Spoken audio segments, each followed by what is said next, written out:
El Bosquecillo de Pura Pura, un lugar interesante dentro de las leyendas urbanas de la ciudad de La Paz, cuyas historias abarcan desde anécdotas con seres del mundo esférico hasta lo más mórbido y terrorífico que ningún escritor de terror pudiera imaginar.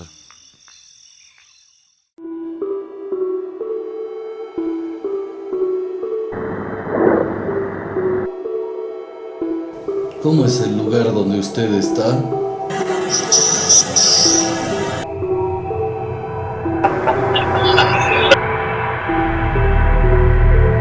¿Qué le incomoda de mí o de mi equipo?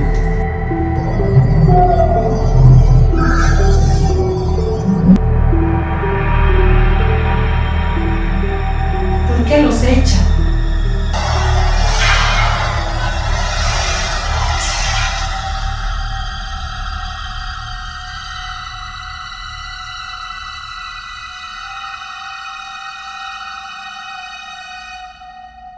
Un majestuoso paisaje de árboles dentro de este rincón abandonado de la ciudad. Senderos de difícil acceso, restos óseos de animales y una vía ferroviaria ya en desuso. Poco a poco se van convirtiendo en parte de la naturaleza del lugar. Pero ¿cuál es la historia detrás de este lugar? El primer dato que se conoce es de 1920, que bajo el nombre de Finca Pura Pura Grande, que figuraba como terreno, y valga la aclaración, no como bosquecillo, y era propiedad de la familia Rada.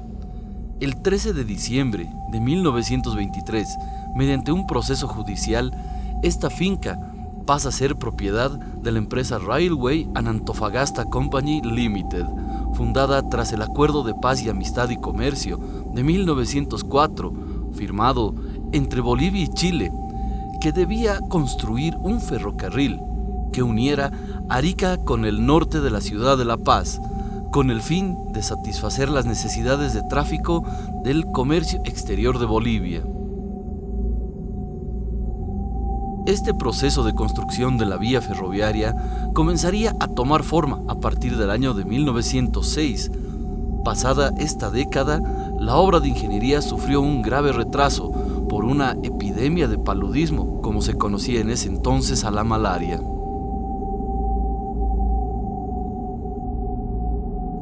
En las posteriores décadas, los empleados ferroviarios, con el fin de estabilizar el terreno para la construcción de la vía ferroviaria, cuyo trazado de la ruta fue diseñado por el ingeniero Josiah Harding, comenzaron una campaña para la siembra de árboles, cuya actividad fue apoyada por las familias que vivían por la zona, comenzando así una tradición de marcar el tronco del árbol con las iniciales familiares para identificar qué árbol plantó cada familia. La obra más grande de ingeniería de la época fue concluida en 1928. Desde el inicio de la construcción de la vía férrea, que se vio retrasada por la epidemia de malaria, el gobierno de Chile adoptó una campaña de salud a cargo del doctor Juan Noé Crevani, que concluyó al inicio del año de 1950, donde la finca Pura Pura Grande servía como una estancia de atención y revisión de pasajeros infectados con malaria. Para la década de 1940, se rescatan testimonios que dictan que ya existía el bosquecillo.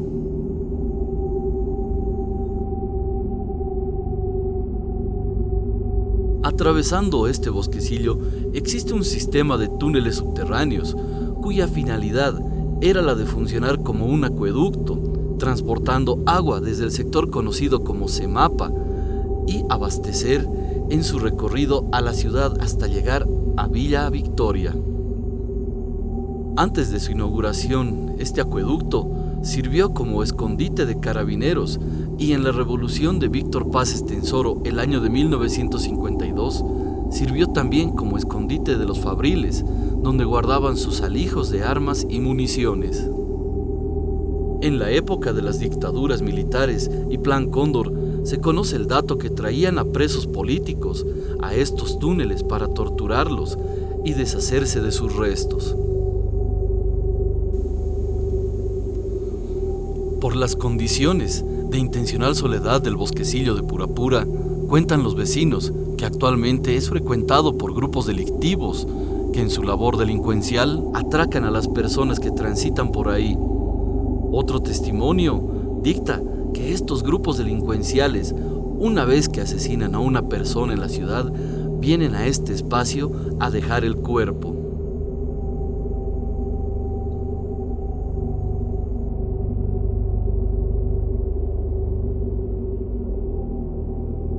Otros testimonios que se recogen de los vecinos del lugar rememoran actos de secuestros y violaciones a mujeres y también a mujeres menores de edad que son llevadas por la fuerza o en compañía de algún grupo de amigos a consumir bebidas alcohólicas para luego ser vejadas. Un testimonio terrible que se rescata del señor más conocido como el Chacal, Roberto Juan Loroño Roca, una persona en situación de calle que habita en el bosquecillo, relata una de las historias más lúgubres y terribles en la que cuenta que madres vienen a abandonar a sus bebés a meses de nacidos para morir por hambre o víctimas de perros salvajes, y también dejar a sus pequeños cuerpecitos después de ser ahogados y envolverlos en bolsas de basura para ser desechados como tal.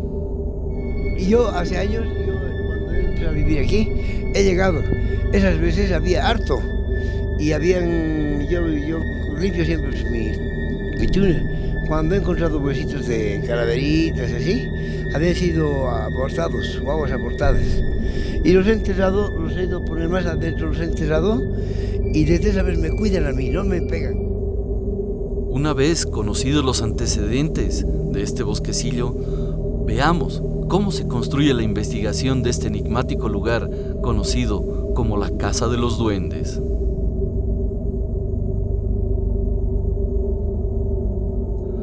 La empresa Railway and Antofagasta Company Limited, en algún momento de la década de 1920, destinó un espacio en el que se encontraba la casa de hacienda construida por la familia Rada, que serviría como invernadero y almacenaje de las especies de árboles que posteriormente serían utilizados para estabilizar el terreno por donde se construía la vía ferroviaria. Estas especies de árboles eran cultivadas en pequeñas vasijas de barro. Posteriormente, este espacio sería utilizado para oficinas de control de aduana cerca al año de 1932. Tras la Guerra del Chaco, la expansión de la ciudad de La Paz y la mejora en la maquinaria de trenes, estas oficinas tuvieron un funcionamiento ajetreado y posteriormente fue decayendo poco a poco en la década de 1950 en adelante. Con la fundación de la Empresa Nacional de Ferrocarriles, ENFE, el 6 de octubre de 1964, y la adquisición de nuevos trenes de transporte y carga más rápidos y de mejor tecnología, ya no era necesaria la presencia de las oficinas de la aduana en este sector, quedando así totalmente abandonadas hacia la década de 1980.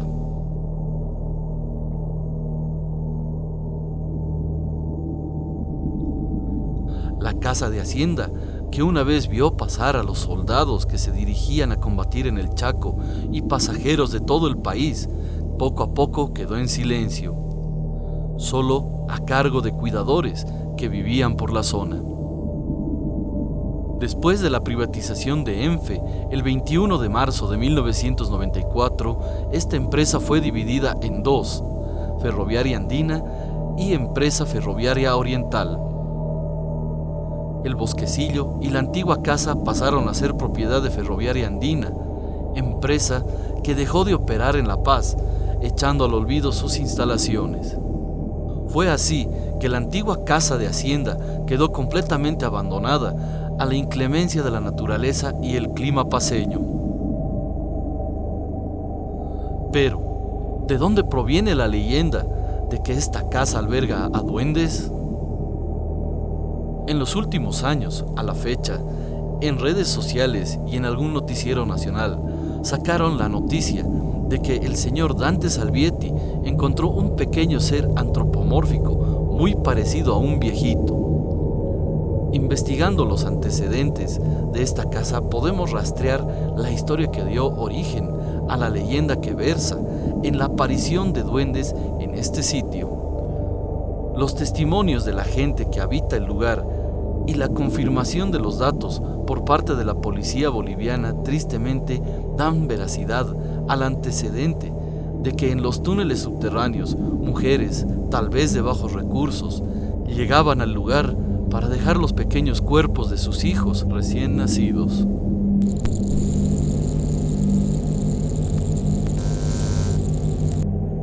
Tristemente, estos niños abandonados, en algunos casos victimados atrozmente, ya sea por golpes, estrangulación, ahogados cruelmente en una bañera o balde, y lo más horrible de todo, abandonados aún con vida, a morir de frío y hambre, o ser consumidos por alguna bestia que habita este lugar. Sin ningún ánimo de justificar las acciones de estas malas madres, en algunos casos donde la justicia tuvo alcance, se logró determinar que las causas del abandono fueron por falta de recursos económicos, madres que por las condiciones de edad no podían hacerse cargo del infante, mujeres que por sufrir un acto de violación no querían tener ese hijo, el incesto cometido en violación, el pobre infante que nació con algún síndrome o discapacidad física y finalmente, lo más lamentable, venganza por la infidelidad de la pareja. La realidad en todos estos casos, la causa es un problema mental, el cual padecen estas personas. Una parte muy oscura de la sociedad y la humanidad entera que merece ser reflexionada.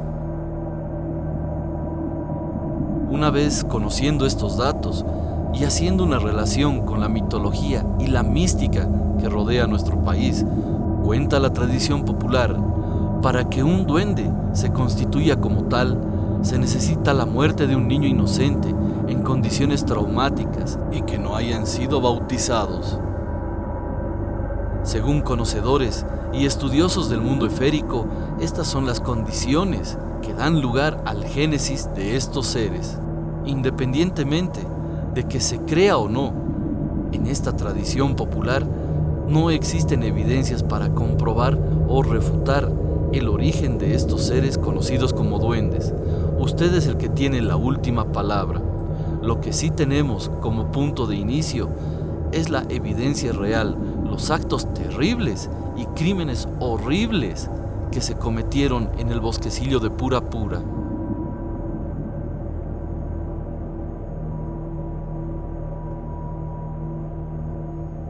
Recapitulando la historia, en la época del Plan Cóndor, Bolivia se encontraba dividida entre dos proyectos políticos ideologizados en la derecha y el comunismo.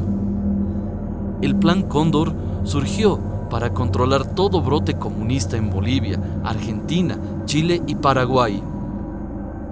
En Bolivia asume la presidencia el general Hugo Banzer Suárez hasta el año de 1978. En todo ese periodo, se cuenta que muchos de los presos que se creía que eran militantes de la facción comunista serían trasladados hasta el bosquecillo de Pura Pura, incluso a los túneles subterráneos de este acueducto, para ser interrogados e incluso torturados hasta su fallecimiento.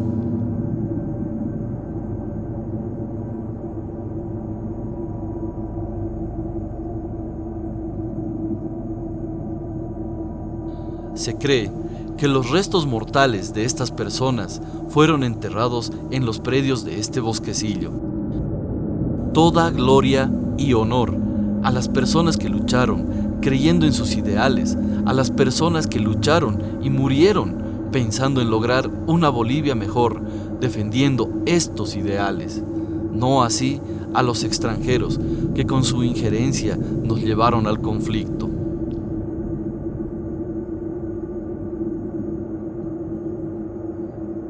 Este es posiblemente otro antecedente histórico que hace referencia a este mítico bosquecillo.